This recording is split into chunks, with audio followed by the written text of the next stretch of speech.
Alors, je considère une fonction numérique, une fonction de R dans R, une sur R par exemple ici, une fonction très très compliquée. Donc, il est très difficile de trouver une primitive de cette fonction, et donc par là même de calculer l'intégrale par les méthodes classiques de terminal. Hein. Et donc, je vais essayer de calculer une valeur approchée de cette intégrale. Pour ça, eh bien, je considère l'intervalle AB, et cet intervalle, je vais le subdiviser en n petits sous-intervalles, chacun ayant une largeur petit h. Donc, si la largeur est petit h, vous voyez que ce petit h va être égal à b moins a, donc la largeur de tout l'intervalle, divisé par petit n. Petit n étant supposé supérieur à 1, entendu. Alors, comment je vais faire? Eh bien, je vais déjà déterminer les abscisses ici. Donc, je pars de A. Donc, ensuite, j'ai A plus petit h, A plus 2 fois petit h, A plus 3 fois petit h, etc. Jusqu'à arriver ici à petit a plus k moins 1 petit h. Ici, je suis à petit a plus k fois petit h. Et ensuite, je continue comme ça jusqu'à arriver à B. B, eh bien, ce sera égal à A plus n fois petit h, et je peux le vérifier. A plus n fois petit h. N fois petit h, c'est tout simplement B moins A plus B moins A, bah, je retrouve B. De même ici, vous voyez que petit a, c'est tout simplement égal à petit a plus 0 fois petit h, donc 1 moins 1 petit h. Et vous voyez bien que le petit k, eh bien, prend les valeurs de 1 jusqu'à n. Petit k prend les valeurs de 1 jusqu'à n.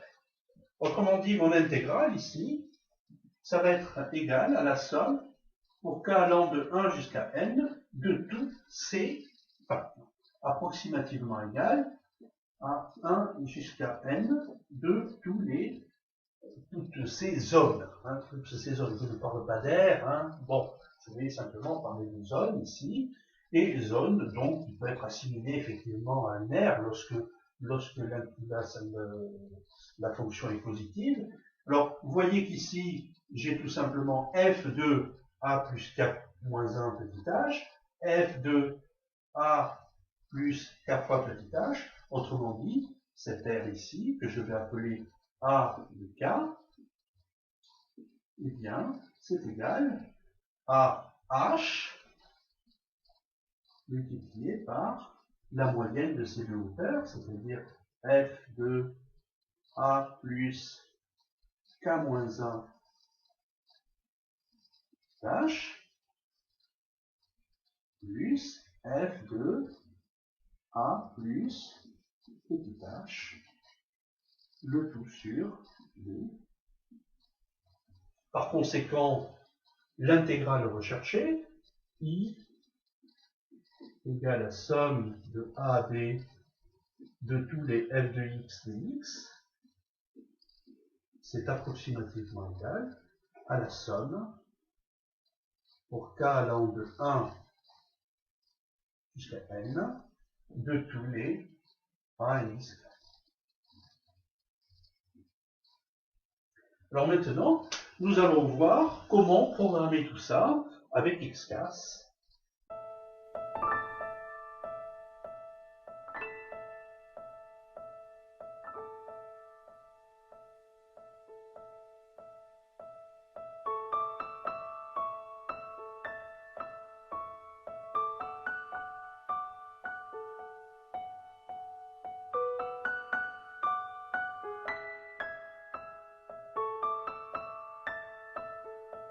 Voilà la formule que nous avons trouvée tout à l'heure. Donc je rappelle que ceci n'est qu'une approximation, bien entendu. Hein.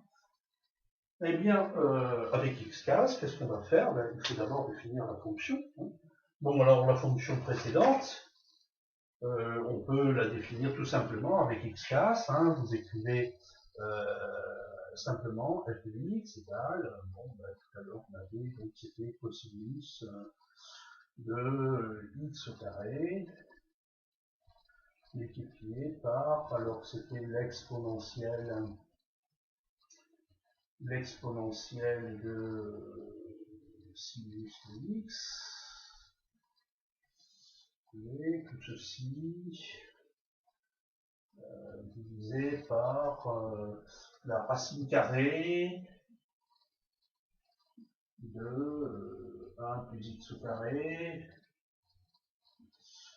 multiplié par le logarithme newtonien de 2 plus valeur absolue. Je crois que c'est ça.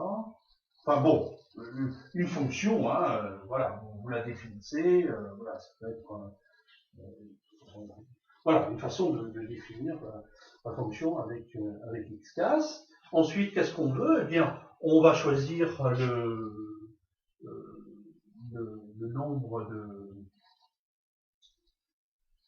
le nombre de subdivisions, donc le nombre n tout simplement, input n. Ensuite, eh bien, l'intervalle d'intégration, bien, on va faire la même chose avec a. On va rentrer a, on va rentrer b. Ensuite, qu'est-ce qu'on va faire? Eh bien, je vous rappelle que h, c'est tout simplement égal à b moins a sur n. Et ensuite, eh bien, il va falloir faire une somme. Donc cette somme, on va l'initialiser à 0.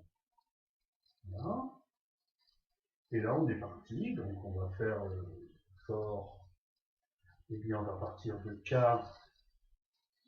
allant de 1 jusqu'à n. Et qu'est-ce qu'on va faire? De k allant de 1 jusqu'à n, eh bien, tout simplement, on va faire eh bien, s égale à s plus eh bien, h fois,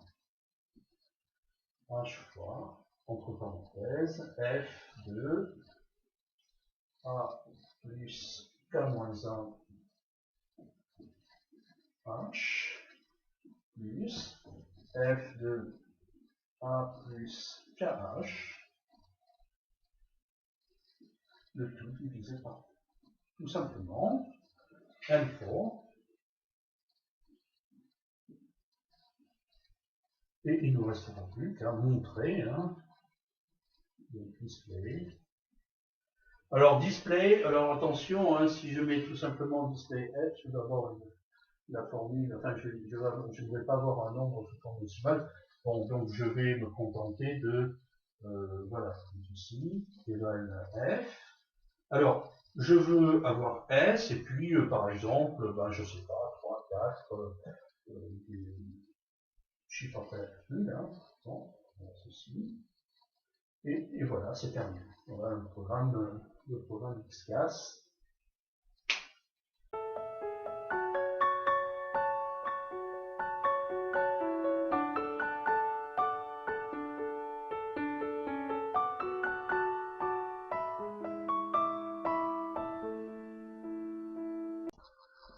Alors avec XCAS, voilà ce que ça donne. Hein. Donc je fais un programme, nouveau programme. Voilà, donc je peux taper mon programme ici. Donc plus rapidement, hein, donc ce que j'ai fait précédemment. Et donc ok, et je vois que je rentre n, par exemple je vais prendre 10. Petit a égale à, bon, n'importe quoi, moins 2 tiers par exemple. Petit b, ben, je prends pi, de moins 2 tiers à pi. Voilà. Et puis donc j'obtiens, vous voyez, i égale 1,6, etc., etc. Bon, je peux pas faire que ça. Je peux faire autre chose avec xcas, hein, bien entendu. Si j'avais fait plot de f, par exemple, pardon, plot de f de x. Voilà, x. Ah mais j'aurais pu tout simplement calculer l'intégrale aussi, bien sûr. Eh bien, alors pour calculer l'intégrale, alors les bornes moins 2 tiers et pi, alors je fais int, entre parenthèses, f de x, alors je n'oublie pas la virgule, la variable x, virgule, moins 2 tiers, et pi. Voilà. Et je vais obtenir, je suppose, ah oui, alors donc, oui, là je n'ai que, donc je vais faire éval f1, éval f de tout ceci, éval f de tout ceci, tout l'intérêt de éval f, effectivement, hein. Et j'obtiens, voilà, ce que je cherchais tout à l'heure. Bon, là, il y a des petits problèmes au bord, mais enfin, grosso modo, 1,6097.